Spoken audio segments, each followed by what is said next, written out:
Welcome back, everyone. I am Sci-Fi Shipyards, and welcome to part, what is this, 7 of my SketchUp tutorial on how to build the USS Enterprise. So, leading on from our last episodes, do you know what? I'm still not happy with these details here. It just doesn't look right. I don't know if you guys can see the way that the model sort of intersects into the rest of the hull there. I want you guys to make good models, so I'm going to redo it. I'm sorry to keep going back and forth. This is all schooling, this is all a learning experience. So, if I'm not happy with something and I want to make a better version, then this is good for you guys because it means you can learn how to redo stuff. And it's the difference between something looking, okay, and something actually looking good. So, while I've been blabbering on, I've just recreated the basic shape that we used last time. It is sound, the dimensions are okay. So I'm going to use that as a base of operations. We are still going to have our raised surface here as we did before. But this time, people, we're going to try something a little bit different. Check this. So, whereas beforehand we had a straight line tapering from front to back, I don't think that's going to work so well. So this time we're going to try a slightly curved line, and we'll see if this works any better. I'm not going to lead it from the very front. I think we'll go maybe about there. Let's see how that works. Maybe something a bit more genteel, and maybe we want a few more edges to the curve than that. So I'm going to do 10 sides. Beautiful. We'll pull that over. You can already see what I'm going for now here. So hopefully it will just blend into the hull a little bit better. All right. We still want that tapered edge there. Remember that beveled edge I was banging on about earlier?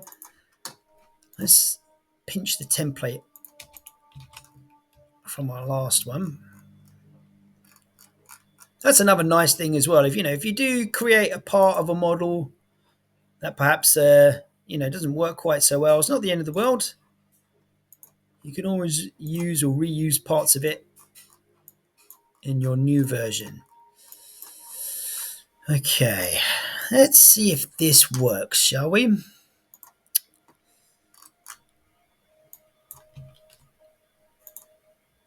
We're going to follow this line around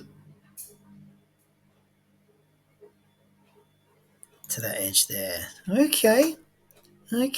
Now, beforehand, we could just draw one straight line across and have a whole fresh lid put on it, or a whole fresh surface. This time, though, we're going to need to sort of connect everything up manually ourselves, but I just want to tidy it up a little bit first. So first off, we're not going to need this surface here. And we are not going to need, let's go to hidden geometry. Not going to need that surface there. As you go along in your model, you will accumulate what I call junk files, or just junk surfaces. Surfaces that are inside of a box, edges that are hidden within the model. You don't, personally, look, I'm not a professional. I'm not going to be using many of these models for like games and stuff like that. To be fair, most of the models I create would be probably way too high poly for most games anyway. I like to just make renders with them, sometimes the odd animation. When you're doing these things, it does help to try and keep the polygon count down a little bit, which is why sometimes, when I'm utilizing circles or edges or curves, it's good to limit how many edges or surfaces they have. Not so that it looks really blocky, but just so that you're saving a little bit of memory. And certainly as you're going through your model, if you do have the opportunity to go through and open up a box and remove whatever's inside that's not going to be seen, or that junk file, it does help. I wouldn't worry about being overly obsessed with it, but it does help to just put a nice clean finish on a model. and limit how much memory it takes up, especially for stuff that's not even going to be seen, All right, so there we go. There's the shape. I used the curved edge there to just follow along the leading edge and create that nice beveled look to it, which we said earlier makes a hell of a lot much of a better detail. I don't think that looks too bad.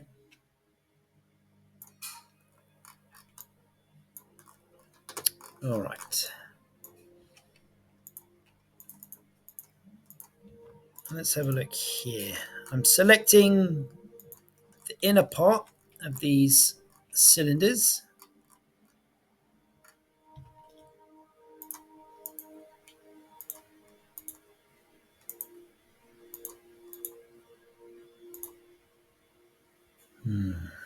Okay. That just helps me to match it up nicely. Now I tried attaching it to the surface there and then pulling it up. And because it wasn't grouped, that's why that little lip kind of rose up there. So I'm going to undo all of that and repaste those those 4 little lines back where they were before. Okay. Let's get these on a flat footing. You'll see what I'm going for in a second. I am going to make these a group now, because we're going to go down and we're going to sink them in just a little bit. Again, double tapping on all of the consecutive ones just duplicates whatever depth you've pulled it to. Okay, now on these ones, I'm going to select all of them, Control A, and right click. Although you can't see this, I'm right clicking, the menu comes up, and I'm going to select reverse faces. Now normally we want the dark blue edge there, or the dark blue faces on the inside of the model. And we're reversing it now so that we can keep that. Okay, paste that in place. We're going to explode this now. We've got it where we want it to be. Now we're going to right click, intersect faces, and then on the little side menu, intersect with model.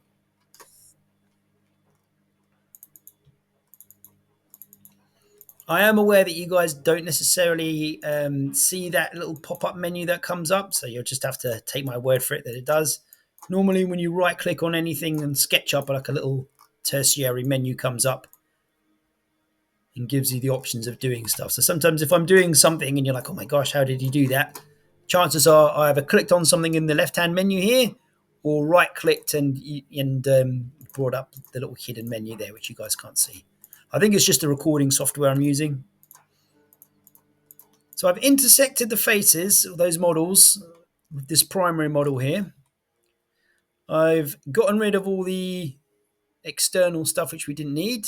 I'm just cutting away these faces now, and boom, there we go. We've got that sunken detail of those little lines in there now. And what I'm going to do actually, make this into a component. I'm going to paste those into place. Now I can move them up and down without them affecting the rest of the model. If I didn't make the rest of the model a component, they'd be literally stuck to it. And that would happen like I had before where that little weird lip came up. It distorts the rest of the model because essentially it's connected to it. So I'm just going to sink these in. Just a little bit, 0.85 would work. Edit, paste in place. Great. Now this is a nice example of the junk files I'm talking about. So I could just leave that as it is. You can see the overall effect there now. Let's just get a load of that. Overall effect is I've got this nice rounded shape. It curves down towards the back there, so hopefully it will blend in with the model a bit better. And it's got these 4, as Doug Drexler calls them, gingerbread lines sunk into the side there. This is all fine detailing, but it does help to create a nice look in the model. However, unbeknownst to us or anyone else, if I get rid of the surface here, there's a hell of a lot of this stuff underneath here which we just don't see and therefore don't need. So I'm going to get rid of all of that. There we go. And if you go inside the model, all that's inside this particular model on the inside is what we see on the outside. There's nothing in there that's junk, that's hidden, that's of no use. Right, now, rather than attempting to sort of replace this on the Enterprise itself and, try and get it all aligned up, this one here is the old file. This is a component. So its parent files are already placed where they should be on the Enterprise. So if I highlight this component here, let's just bring it a bit closer so we can see. If I highlight this one, if I click into it, it should, there we go, it should mirror what happens on the actual model of the Enterprise. So we know that this one is positioned exactly where it should be. We're going to take this particular component and I'm going to use my new one, which I want to replace it with, and I'm going to overlay that exactly in position so that the front leading edges all line up perfectly. Okay, so my new version, I'm going to right click and I'm going to explode and then Control X and cut. I'm going to click into this one now. I'm going to select all of it. I'm going to delete it. But even though there's nothing in that box, as you can see there from that little sort of grey dashed box outline, Sketchup has remembered that the component box is there, even though there's nothing in it. I can now paste my replacement model in place, and that should now appear on the model. There we go. And we can see there we've got a much nicer taper into the model itself. And we can play around with it a little bit. Yeah, just make it a little bit more refined maybe.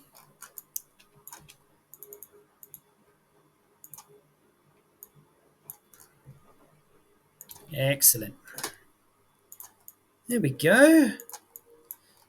So apologies guys, half the time on these videos I'm actually going back over and undoing what I was doing in the previous video. But like I said, it's all a learning curve, no pun intended. And that looks a little bit better. All right, Windows. Let's have a go at some Windows, shall we? I'm not going to spend loads of time on the Windows. All right, Windows. So at this point, I've actually cut the video and come back to it a little bit later on because I've done some work in the background and created a few little examples which I wanted to show you because this is a really important technique when you're creating a model and you want to add detail to your model. It's a really important technique in terms of saving time, energy, effort, and perhaps even memory as well. So let's say, for example, I've got my model of the Enterprise here, okay? And I'm drawing on a couple of squares here to represent windows. So whatever I do on one side of this model here, I've got my windows added, all very well and good. However, if I want to add those details onto the opposite side of the model, I physically then have to go over, click into it, and then start adding my details as so, okay? It's a lot of time, it's a lot of effort, and it means whatever you do on one side of the model, you have to duplicate on the opposite side of the model. And, you might not get them necessarily to match up precisely or whatever. If you do have a model which is completely symmetrical on both sides, then this is a really handy technique and it will save you a lot of time and effort. So check this out. I've gone back to my model here, and what I've done, as you can see, I've taken this large sheet, this flat surface, I've pulled it up vertically like so, and I've placed it directly in the middle of the model. So it cuts down lengthways from bow to stern in nautical terms. All right, there we can see it just intersects completely down that lengthways half of the model. All right, now I've gone into each component,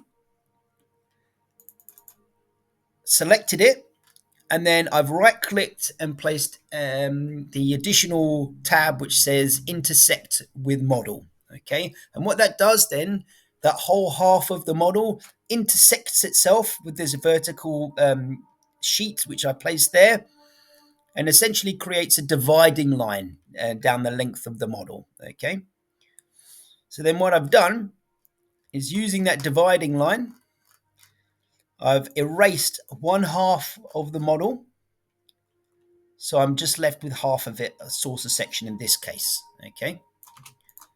Now, I'm going to right click that. I'm going to turn that into a component. I'm going to copy it and I'm going to paste it. Let's flip that along. Oops.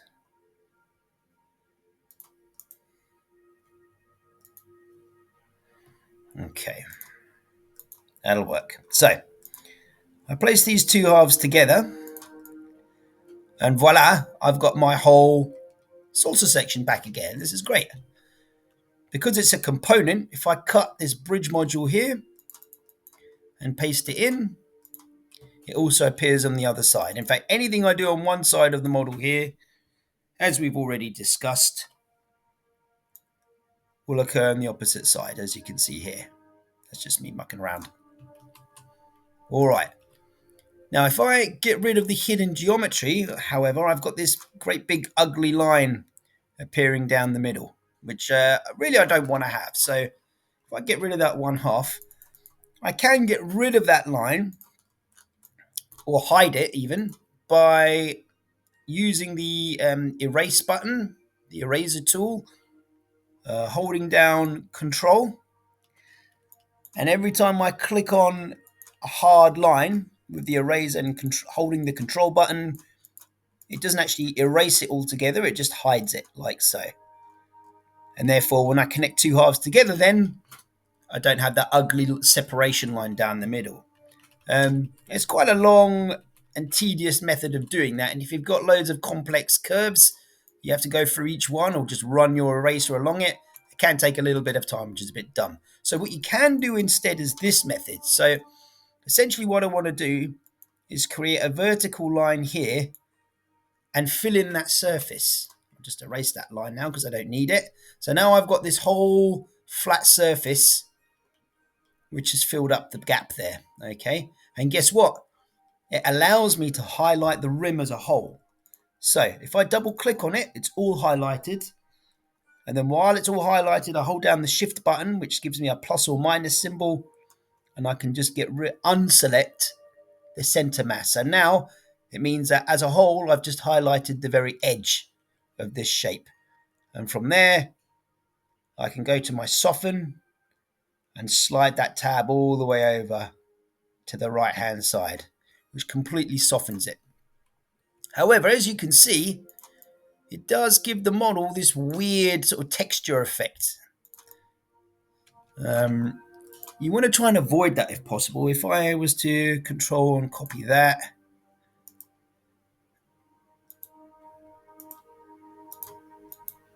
there we go. It's obviously the red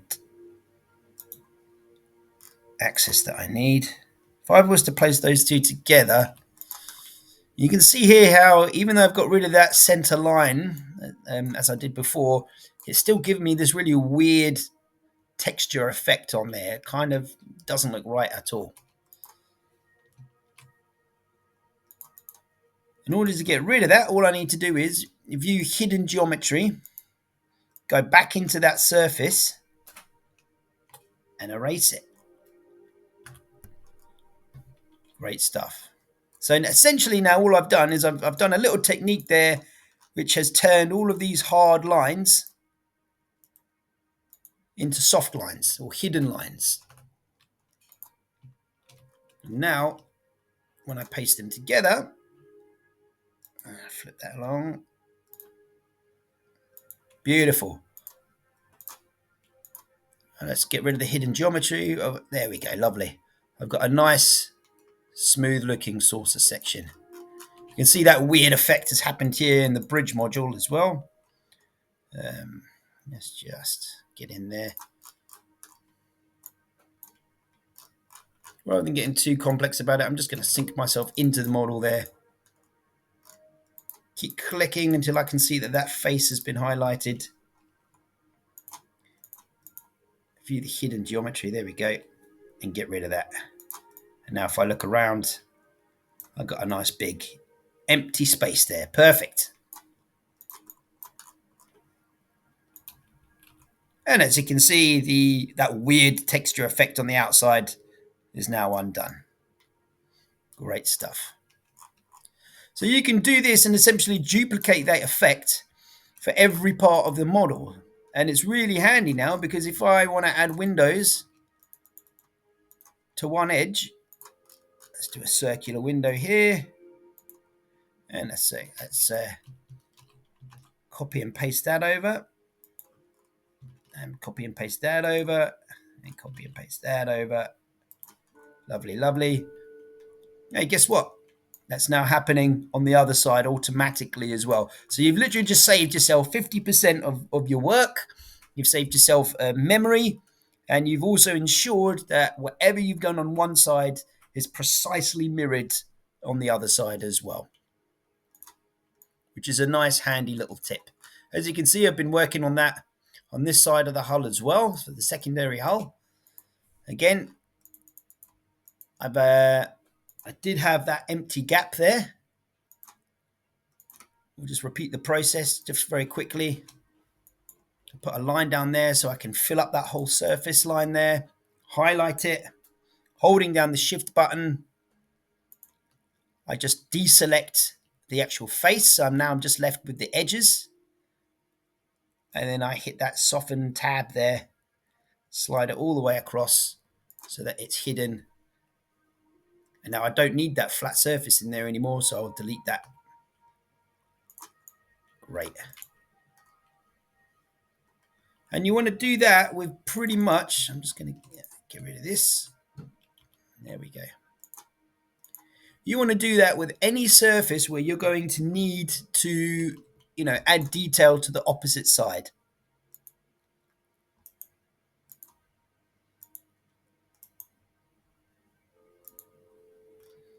Okay. Again, a nice whole model there now. And once again, whatever happens on that one side also happens on the other.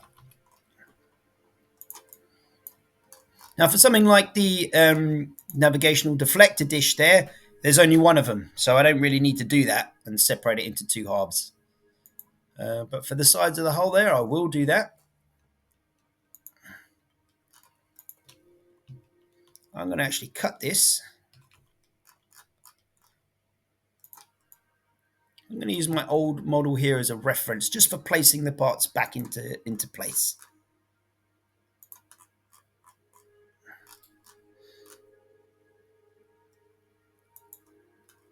So I know that that half there is definitely in the right place. Explode this one. Get rid of my old model there.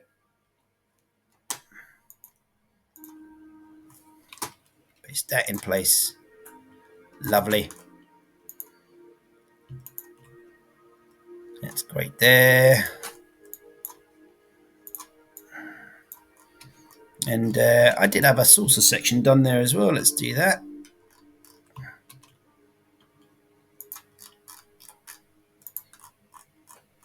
And we'll place that there as well. Just cut it momentarily so that I can then delete the old one, which is a whole saucer section. Paste that into place. So far I'm doing well here in terms of like accumulating all my halves of one side. One that we'll do from scratch then is this one here, which is the dorsal section, the neck section. So intersect faces with model. I'm going to copy that. It is a component. Great stuff. So you can see here, every time it's made contact with a physical part of another physical part of the model, like the saucer section here, it's left a little line. With the secondary hull there, it's left a line. So really, all I need is the physical parts that are visible, like so. So I'm just going to copy that.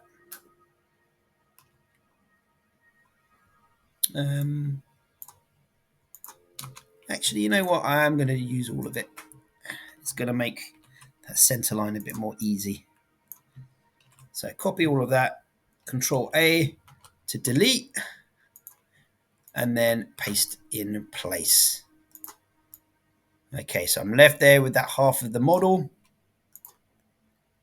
Once again, I'll just complete that surface.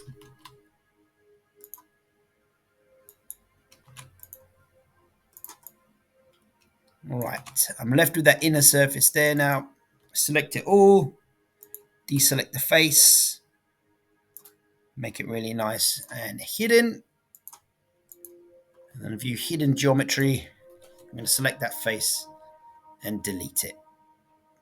There we go. And hopefully that has occurred in its partner there as well. Let's just have a quick check. Yep, there's half. Not too shabby. So this part, the navigational deflected dish, that's really the only part there that I don't need split into half. So I'll leave that as is. However, I can get rid of this center line part as well now.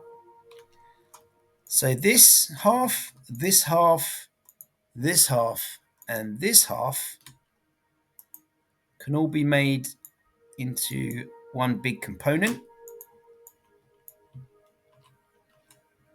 Copied and pasted.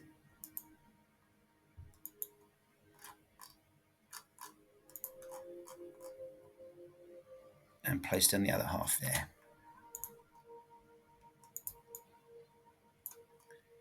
Not bad.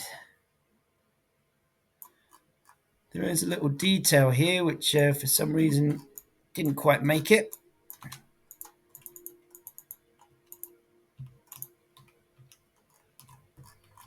Let's pinch this from the old version of the model.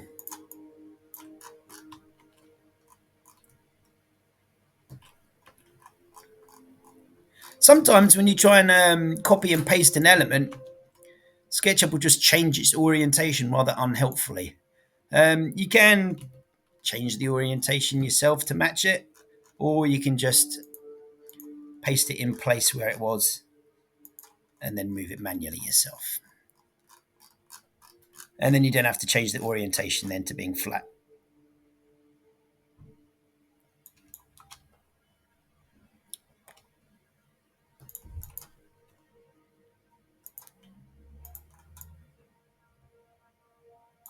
Not quite in the center there, so I'm going to use the very peak of that little peak of that little nipple there. Sorry, I've got to stop calling it that. I'm sure it is officially a sensor dome or a photon torpedo launcher dome or something like that, but in my mind it's always the saucer section nipple.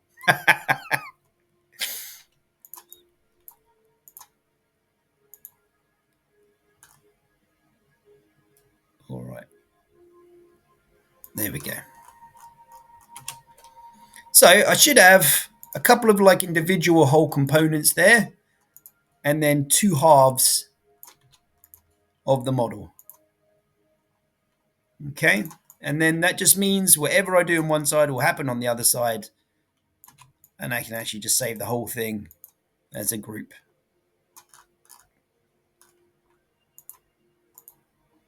Great stuff. So if you are adding windows and details, that should really be your first job there. Okay. Now let's talk about those windows. Here's some I made earlier. Just a few little rectangles with rounded edges on them. 5 sides to each arch there. I made each one, well, I made the first one a component and then just copied and pasted that over. So that essentially every time I extrude one of them or push and pull it, it's mirrored in all of its partners. Okay.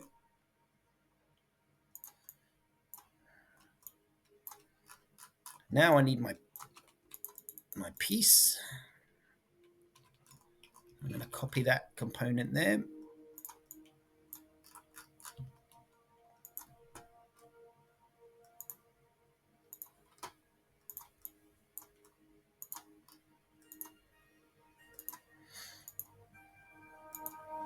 parallel projection. And we'll just roughly place that back into position here. I'm not going to be overly obsessed with getting it absolutely bang on. It is more for just educational purposes here. Great. So I'm going to extrude all of these, pull them through. And then with this model here, I'm going to intersect the faces with the model. And then lo and behold, on my actual enterprise model there we go. I've got my windows.